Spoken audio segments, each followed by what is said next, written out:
There exists a hidden world of microorganisms beyond what we can see with our unaided eyes. Over 100 years ago, this world was discovered through the progress of science. It was a huge leap forward for mankind. Scientific medicine came to understand how germs cause disease. We washed our hands, sterilized surgery, and created vaccines, antibiotics, and drugs that work. Life expectancy doubled in less than 50 years.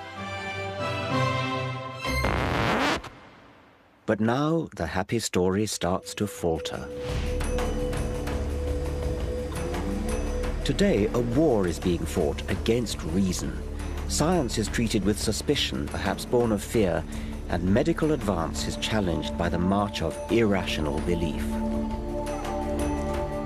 A third of us now spend over £1.6 billion a year on superstitious alternative remedies which, as far as the evidence can show, don't work. Okay. Yep. Good. Have you asked any angels to come close to you? No. No, well, you haven't got any then. If any remedy is tested under controlled scientific conditions and proved to be effective, it will cease to be alternative and will simply become medicine. So-called alternative medicine either hasn't been tested or it has failed its tests. There wasn't a control, it was just an outcome. It was just a pilot study. Right. So that's not really a proper trial. And some alternatives are funded by us taxpayers, even though their unproven claims question the known laws of physics. You might think I'm gulling the patient. I don't claim that it's much more than a hypothesis. What I do say is that I have quite considerable evidence that homeopathy does work, and I'm sure that it's safe. In the Middle Ages, healers would conjure up evil spirits or magical spells. Now, in the 21st century, it seems they turn to black holes and, above all, quantum physics.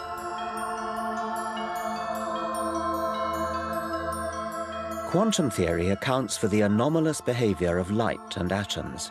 It's astonishingly accurate, but notoriously difficult to grasp. But Deepak Chopra, who once qualified as a doctor, has seized upon quantum jargon and applied it to healing. He claims disease can be caused and cured by a shift in consciousness. If you believe in a rock, you're automatically believing in God. Chopra has managed to become a one-man alternative health industry. He's worth up to $75,000 per lecture, and in this era of self-absorption, he claims Michael Jackson, Madonna, and Hillary Clinton as followers. If you feel genuinely attractive, you'll attract other people to you. The great American physicist Richard Feynman once said, "If you think you understand quantum theory, you don't understand quantum theory."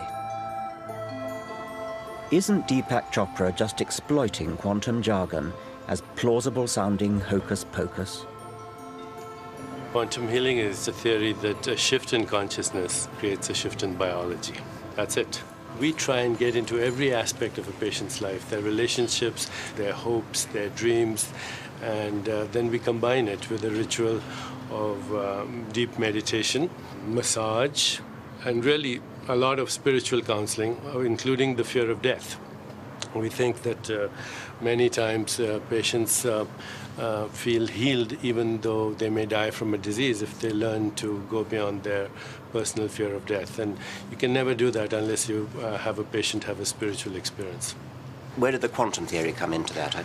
Oh, it's just a metaphor, just like an electron or a photon is an indivisible unit of information and energy.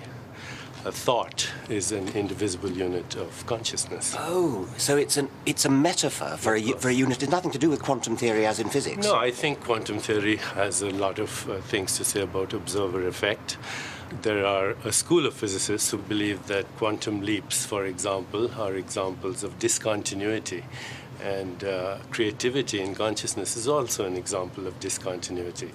And that healing may be a biological phenomenon that relies on biological creativity, that at very fundamental levels it may be a discontinuous phenomenon. It's something unpredictable that happens in the proliferation of uncertainty. So it sounds like a sort of poetic use of the word discontinuity. It's actually confusion, isn't it, to bring in quantum theory other than as a metaphor. But it sounds as though you're both doing it as a metaphor and a little tinge of something like what physicists are talking about as well. Well, I think there's controversy. The aficionados in the world of quantum physics have somehow hijacked the word for their own use. Oh, okay.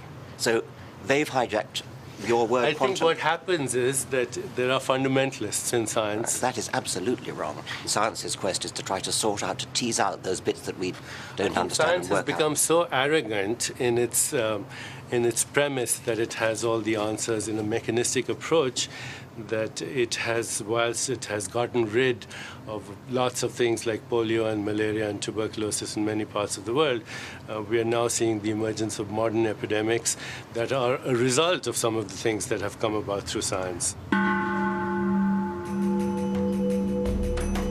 Chopra at least wears his disdain for Western science openly. The rest of us are prone to politely blurring the vital distinction between science and mumbo-jumbo. The idea that ancient equals years of accumulated wisdom is a fallacy. It's a teasing irony that the moneyed classes in the rich West, indulging superseded Hindu healing magic when, back in India, people are voting with their feet and opting for modern vaccines and antibiotics. Resuscitating Ayurveda today is rather like bringing back bleeding with leeches.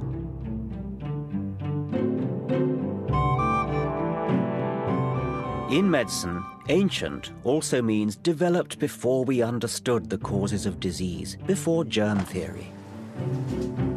It was based on ignorance then, and age makes it no truer.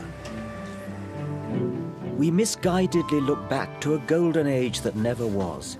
Ours is the golden age of safe, tested medicine, effective beyond placebo, in which we've cut infant mortality and conquered diseases, then forgotten they existed.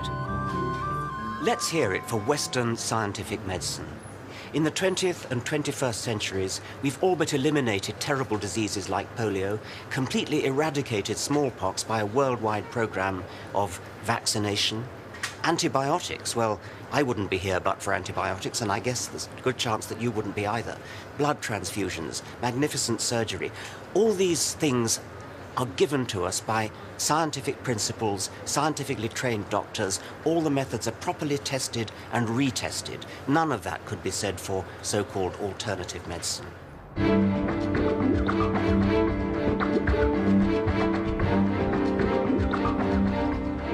The indulgence of superstitious alternative remedies implicitly casts doubt on scientific advance and undermines confidence in real medical progress.